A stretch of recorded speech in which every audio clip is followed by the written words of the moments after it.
with another episode from European Motors. Here we're going to look at the new and absolute hit from Italy, the Alfa Romeo Giulia Quadrifoglio, as some call it.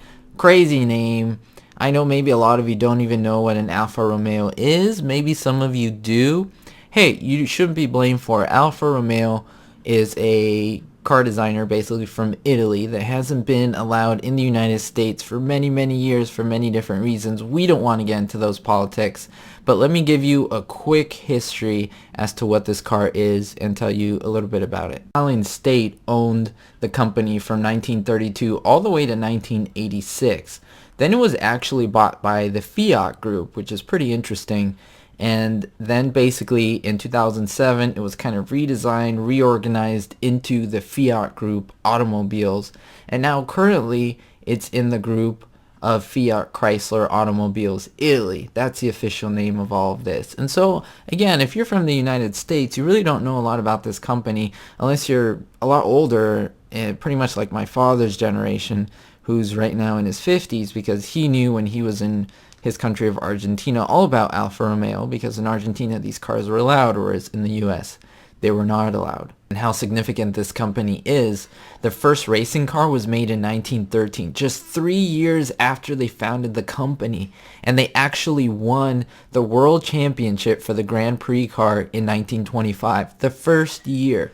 That is insane. Enzo Ferrari founded his company Scuderia Ferrari in 1929 as an Alfa Romeo racing team. So think about this. If you guys love Ferrari and love where Ferrari is coming from, then you guys will be absolutely in love with this company now that it's going to come into the United States and be a big competitor to the car companies we know today coming from Europe.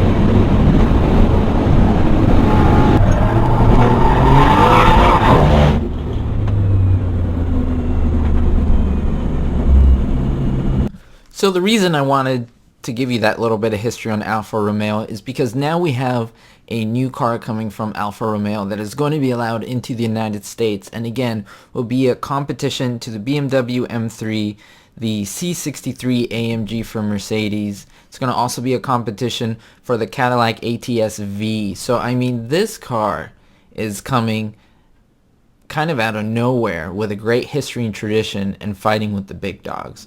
The edition is called the Giulia Quadrifoglio. Of course, come on, Italian heritage, Italian name. But it debuted at the 2015 Frankfurt Auto Show, and Alfa Romeo proclaimed that this car lapped the Nürburgring in 7:39. That is a new world record for a four-door sedan. The record holder was the Panamera Turbo, the new one actually, back in June, and the Giulia smashed that record, which is amazing. They did use an 8-speed automatic to do that before they tried it with the 6-speed manual. Wasn't that successful. I mean, come on, they couldn't compete with the PDK, but then they went to the auto and boom, they just smashed the record, of course. This car is amazing. Why is it amazing? Well, look at the power and look at the specs on this car, okay? Before we get into the specs, to give you an idea of how quick this car is, how much 732 is, this basically, if you have a 997 Porsche, this is talking about the 08, 09, that kind of range, this is the same time of the 911 GT2. Are you kidding me? A four-door sedan. And this is a 6-cylinder. It's not just an inline 6, but it's actually a V6. It's a 2.9 liter 505 horsepower car with 442 foot-pounds of torque. The engine is developed and built by Ferrari themselves. It pushes a car from 0 to 62 in 3.8 seconds. Again, you could put 4 or 5 adults in this car. Top speed is 191. This is a crazy, crazy car. What do you think about this car? Do you think this car would be successful? Is specs and the tradition going to make this car successful in the United States? Will it take off? I want to know what you think. Let me know in the comments. I like to get a real dialogue going on here. I will see you guys all next time, and thank you so much.